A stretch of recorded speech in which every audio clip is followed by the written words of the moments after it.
নরেন্দ্র মোদী প্রধানমন্ত্রী হিসাবে তৃতীয়বার শপথ গ্রহণ করলেন। ঐতিহাসিক এই মুহূর্ত জায়ান্ট স্ক্রিনের মাধ্যমে যশোর রোডের পাশে দাঁড়িয়ে বনগাঁ বাটার মোড়ে বনগাঁ উত্তরের বিধায়ক অশোক কীর্তনিয়া সহ বিজেপি কর্মী সমর্থক থেকে পথ চলতি সাধারণ মানুষ দেখলেন সেই মুহূর্ত। কেন্দ্রে তৃতীয়বার এনডিএ সরকার গঠন হচ্ছে এবং প্রধানমন্ত্রী হিসাবে তৃতীয়বারের জন্য শপথ গ্রহণ করছেন নরেন্দ্র মোদী। এদিন বিধায়ক সহ বিজেপি নেতৃত্বরা পথচলতি সাধারণ মানুষের কাছে লাড্ডু বিতরণ করেন এবং জায়ান্ট স্ক্রিনের মাধ্যমে শপথ গ্রহণ অনুষ্ঠান দেখেন। ফিরহাদ হাকিম কোথায় ছিলেন দুদিন আগে ভোটে? তাকে তো দেখা যায়নি।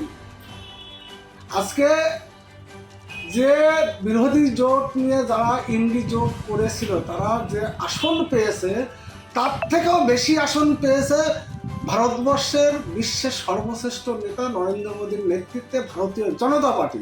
আমার প্রশ্ন সেই ফিরহাদ হাকিমকে, আপনি কোথায় ছিলেন দুদিন আগে? আপনার তো মুখ দেখা যায়নি, আপনাকে তো আপনার দিদি সামনে আনেননি, হঠাৎ করে আপনি কোথা থেকে আবির্ভূত হলেন? আপনি আপনার চরকায় তেল দিন। ভারতীয় জনতা পার্টি জানে কীভাবে সরকার চালাতে, কীভাবে এনডিএ সরকার বিগত দিনে বিগত 10 বছরও চলেছে, আগামী 5 বছরে সুন্দরভাবে এনডিএ সরকার চলবে।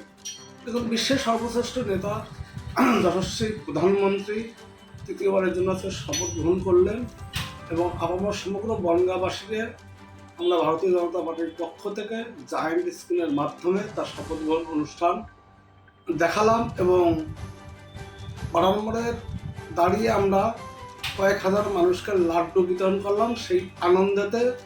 কারণ বনগাঁবাসী ভারতীয় জনতা পার্টিকে দুহাত ভরে আশীর্বাদ করেছেন।